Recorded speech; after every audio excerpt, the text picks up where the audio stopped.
Vamos ir começando, então? Vamos lá. Então, esta é uma aula gratuita com o objetivo de divulgar o nosso trabalho, né? E, de alguma forma, ajudar os professores nessa caminhada rumo à conquista do mestrado. Então, nós vamos estudar recorrência linear de segunda ordem, específico, a coeficientes constantes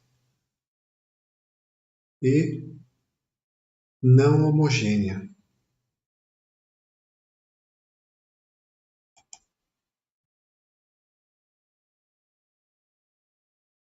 Então, recorrência linear de segunda ordem é do tipo, tem esse formato.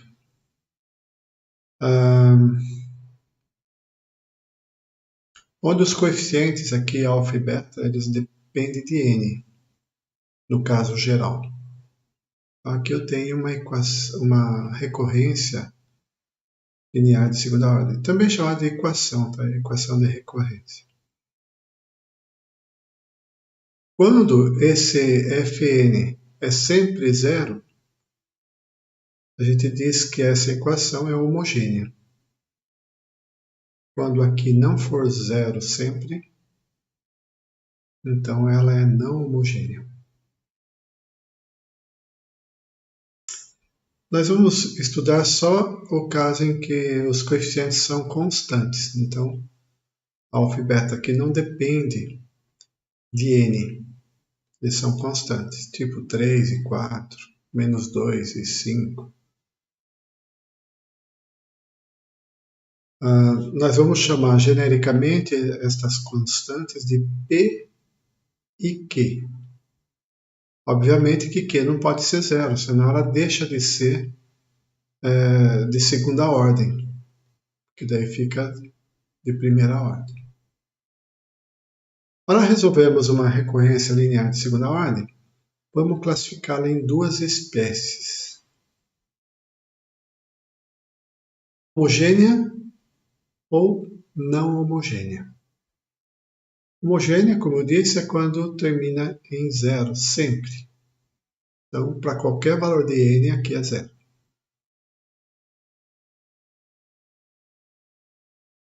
Para resolver uma equação homogênea, a gente encontra a equação característica. Aqui, xn mais 2, a gente troca por r ao quadrado. Pxn mais 1 a gente troca por PR. E aqui só o Q. Então, nós temos aqui uma equação do segundo grau. Você vai chamar de equação característica. Em suas raízes também pode ser chamada de raízes características. Essas raízes, como a gente bem sabe, nós temos três possibilidades. Elas serem iguais,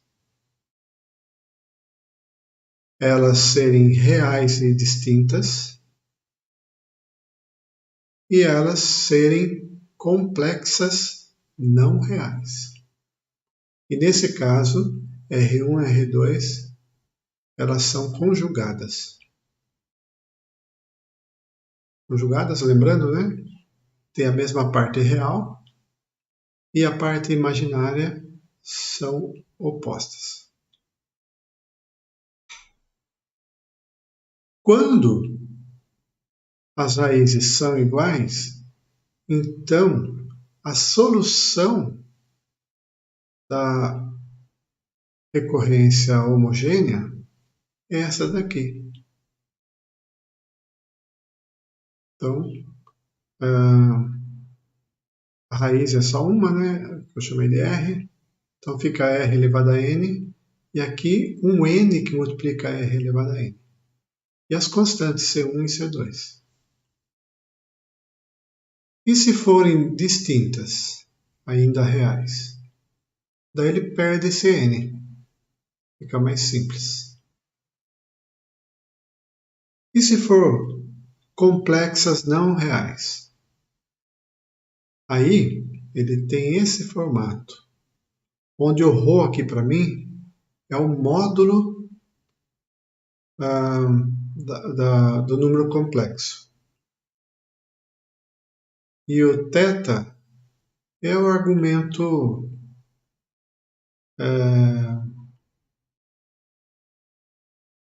o argumento menor.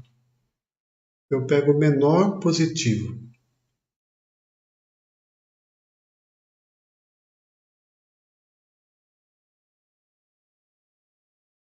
Vamos ver alguns exemplos.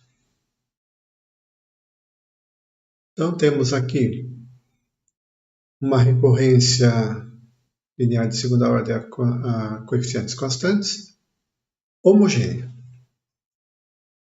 Bem, homogênea é tranquilo, né? Encontrei a única raiz, então a solução ela tem aquele formato em que aparece esse n aqui.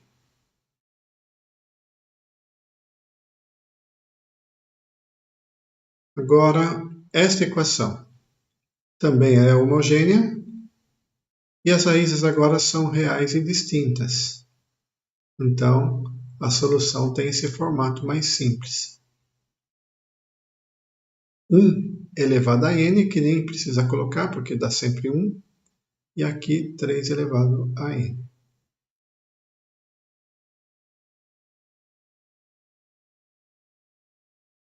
Por fim, essa aqui. Curiosamente, Umbelina, é aquela que você perguntou. Eu estava vendo depois. Então, essa aqui, se você for resolver a equação característica,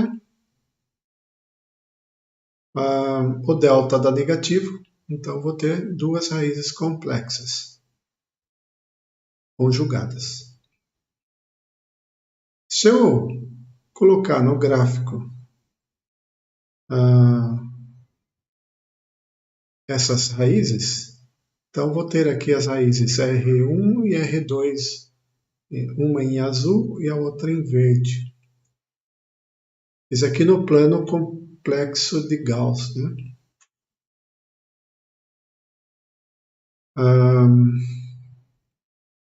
Então, claramente, a gente vê que o ângulo aqui pode ser 60 ou pode ser menos 60. Eu gosto de colocar sempre o menor positivo. Então, vou colocar o 60. Só que vamos trabalhar com radiano, né? Então, vou usar θ igual a π sobre 3. E o ρ? O ρ é o módulo. É o módulo da raiz complexa. Para encontrar o módulo, eleva a parte real ao quadrado, eleva a parte complexa ao quadrado, soma e extrai a raiz. Então, fazendo isso, obtenho 1. E aí, a solução ela tem aquele formato que eu apresentei no início. Bonitinho. Perceba que na solução não aparece o número imaginário, né? Não aparece o i. Já fica embutido nas constantes.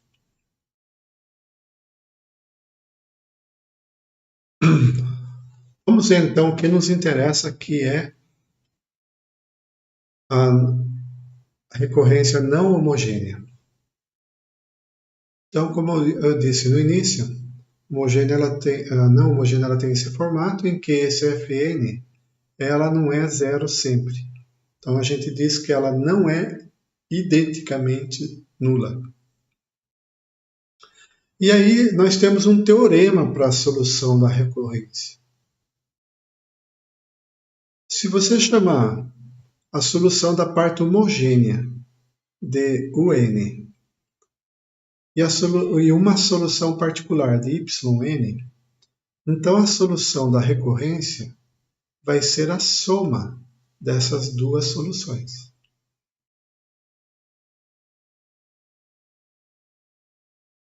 O formato da solução particular, ela depende de duas coisas. Ela depende das raízes características e depende do tipo de função fn, dessa função aqui.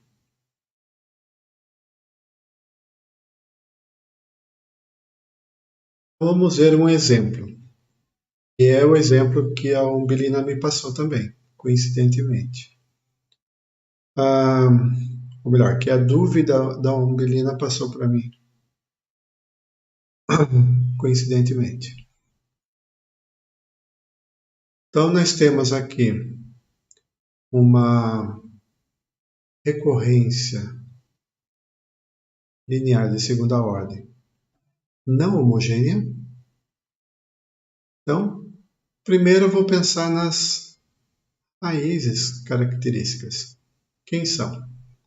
Olhando aqui, isso aqui é a equação característica é r ao quadrado menos 6r mais 9. Mas isso é um quadrado perfeito. Então, vou ter uma única raiz. E essa raiz é 3.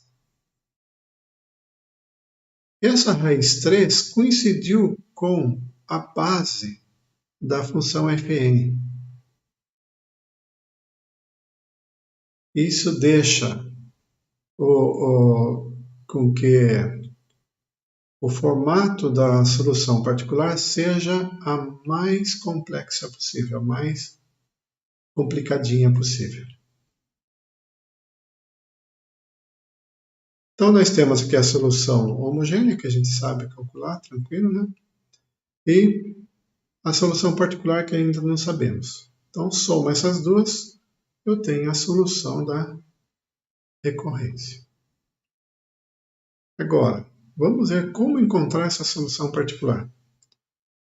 Esta live é para isso, tá? A gente aprender a encontrar uma solução particular.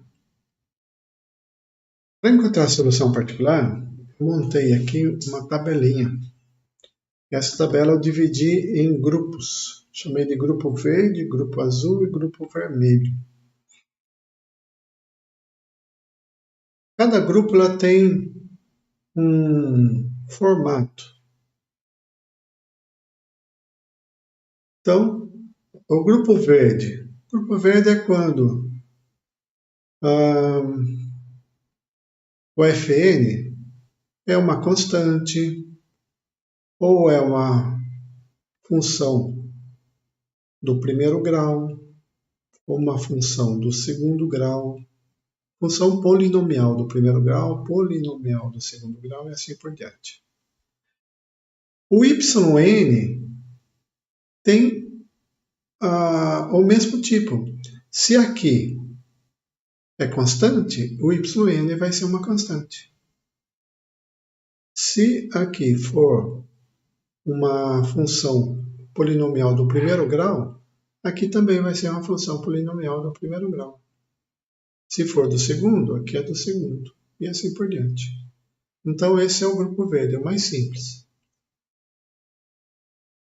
E o grupo azul? Bem, o grupo azul ele já vai depender, como aparece exponencial, então ele vai depender das raízes. Então, quando o Fn ele tem esse formato, perceba que é uma constante vezes o número elevado a n. Se ele tiver esse formato, então vai depender agora das raízes. Eu tenho 3 possibilidades para as raízes, então eu tenho 3 possibilidades para o yn. Vamos começar pelo melhor dos casos. O melhor dos casos é que o b seja diferente de ambas as raízes. Perceba que as raízes até podem ser iguais. Se as raízes forem iguais, mas o b for diferente de uma delas, o b vai ser diferente das duas. E aí? Nesse caso, ele toma esse formato aqui, que é o formato mais simples. Então, ele fica no mesmo formato da Fn. Fn é uma constante vezes a base elevada a n. Aqui, uma constante vezes a base elevada a n. Agora, se o b for igual a uma das raízes, a uma única das raízes, ele é igual a uma, mas ele é diferente da outra. Então, este é o segundo caso em que entra um n multiplicando. Então, ele não fica igual a Fn. A gente acrescenta um n. E o pior dos casos é que as raízes são iguais e, além disso, é igual também a base. Então, agora entra mais um n. Então, fica n ao quadrado.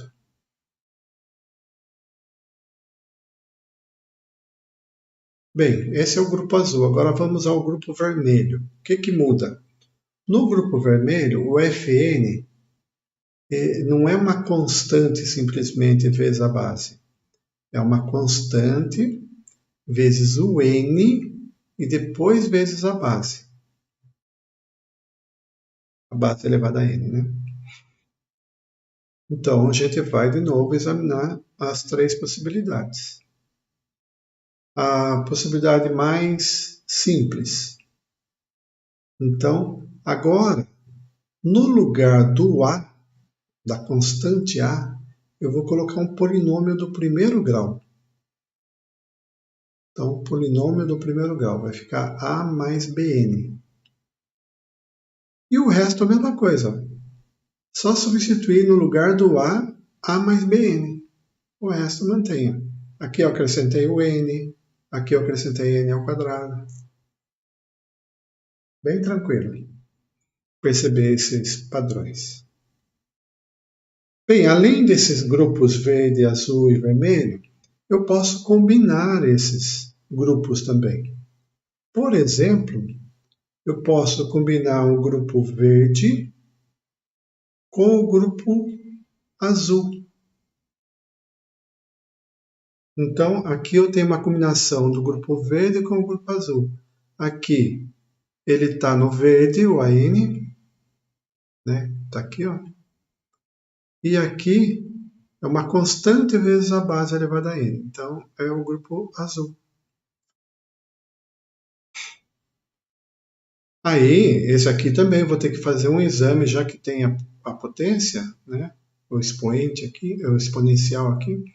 Então, eu tenho 3 casos de novo, tá? Daí eu peguei um deles, só para mostrar para vocês. Eu peguei o melhor deles, né? O melhor é esse aqui. Então, ele tem o AB elevado a n, que está aqui. E além disso, devido a esse AN, que está no verde, ele aparece um polinômio do primeiro grau. Então, tem que ter um polinômio do primeiro grau e mais o exponencial. Então, está aqui, ó, o polinômio do primeiro grau mais o exponencial. As constantes têm que ir mudando de letra, porque não são necessariamente iguais. Então, é assim que a gente faz o grupo misto. Essa tabela, sugiro que vocês tirem um print e guardem com carinho. Vamos ver um exercício de exemplo. Exercício de aplicação desses conceitos. Resolva a seguinte equação de recorrência. Então, temos aí uma equação de recorrência linear de segunda ordem não homogênea. Primeira coisa, a gente vai pegar a equação característica, encontrar as raízes da equação característica e escrever a solução da parte homogênea. Então aqui as raízes é única, né? É só o 2.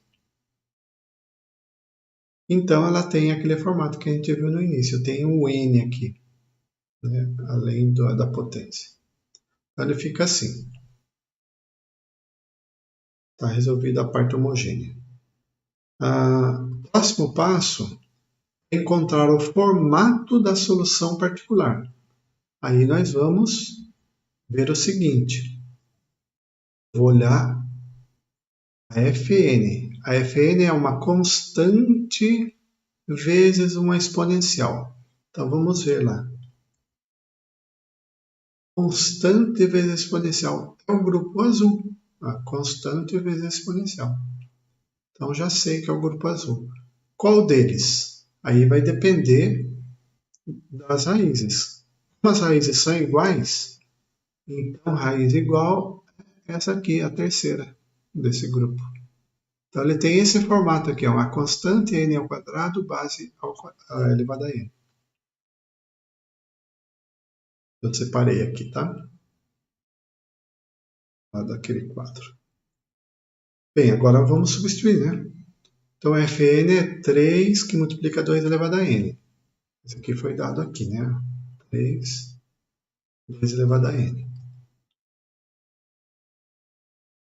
As raízes são iguais à base. Então, esse é o caso. Então, como que vai ficar? Yn igual a A, que ainda não sabemos, n ao quadrado, e a base nós sabemos, que é 2, né? Então, 2 elevado a n. Então, por enquanto, eu sei apenas o formato da solução particular. Nós não temos ainda a solução particular, porque não conhecemos esse coeficiente A. Vamos encontrar. Então, vamos ver como que a gente encontra esse A. Nós acabamos de encontrar isso aqui, né? Yn igual a isto. Bem, para eu poder substituir na equação original, eu vou precisar do n mais 1. Então, no lugar do n, eu vou colocar n mais 1 aqui. Ó. Então, simplesmente isso. E vou precisar também do n mais 2. Então, no lugar do n, eu vou colocar n mais 2. Foi o que eu fiz aqui. Ó.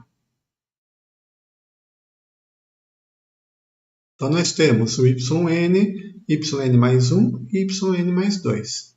E na equação lá,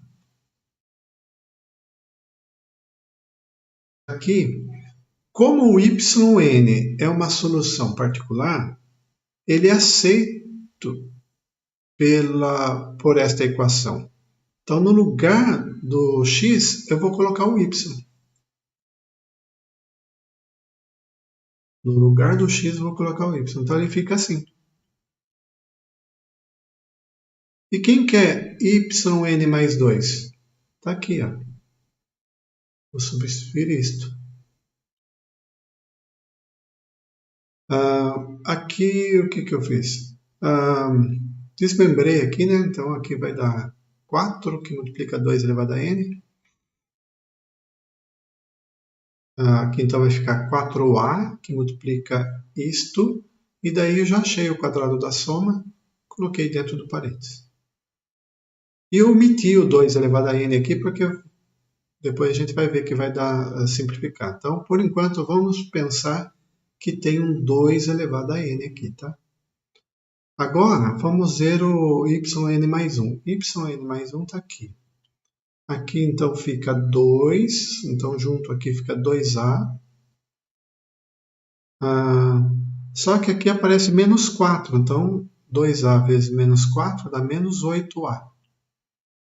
E o quadrado da soma está aqui dentro do parênteses. N ao quadrado mais 2n mais 1.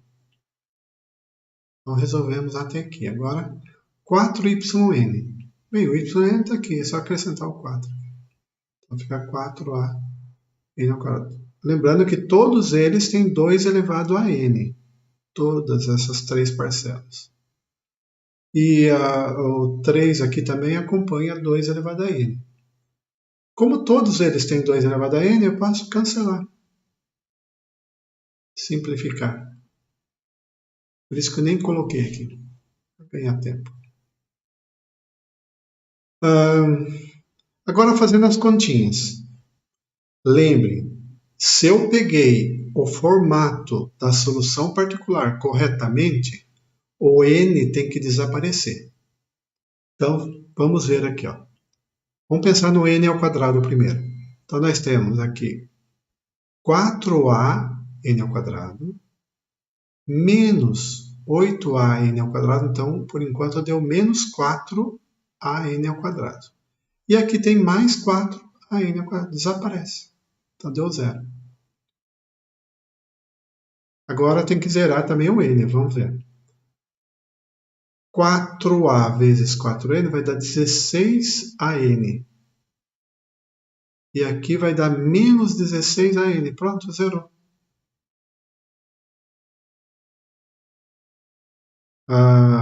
Então, ficou independente de n já. Agora eu vou trabalhar com as constantes. Aqui vai dar 16a. Esse resultado eu coloquei aqui embaixo. 16a. E aqui vai ser menos 8a, está aqui. Então, do lado esquerdo acabou, do lado direito tem o 3. E 16 menos 8 dá 8. Então, 8a igual a 3. Portanto, a igual a 3 oitavos. Encontrei o a. E eu precisava do a para escrever o yn. Então, né, lembrando, yn lá atrás, chegamos nesse resultado aqui, só que ele está dependendo do a, né? E agora nós encontramos que o a é 3 oitavos. Então, encontramos a solução particular. E pelo teorema que a gente viu lá atrás, por esse teorema da solução da recorrência, a solução da recorrência é a soma da solução da parte homogênea com a solução particular. Nós já temos tudo isso. Então, acabou. Substituindo, então, tem isto. Se quiser, dá para dar uma melhorada nisto, né? Aqui eu usei um abuso de linguagem aqui, que foi o seguinte, ó. Aqui eu escrevi tudo dividido por 8. Então aqui ficou 8 sobre 8, aqui 8 sobre 8 e aqui. Então todos eles ficaram sobre 8. E aí, 8 não é 2 ao cubo? Então fica 2 elevado a n dividido por 2 elevado a terceira. Então, escrevendo na mesma base, vai ficar n menos 3 para todos eles.